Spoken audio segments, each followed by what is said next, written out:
45 কিমি/আওয়ার বেগে গতিশীল 130 মিটার লম্বা একটি ট্রেন 30 সেকেন্ডে একটি সেতু অতিক্রম করে।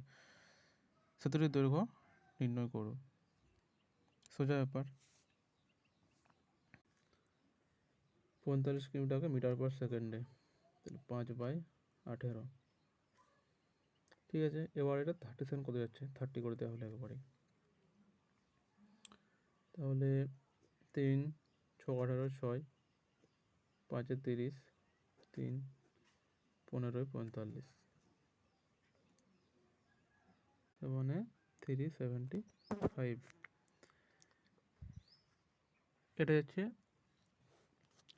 30 সেকেন্ডে সম্পূর্ণ দূরত্ব। তাহলে এর থেকে ট্রেনের দূরত্ব আছে 130 মিটার। এটা বিয়োগ করলেই চলে আসবে।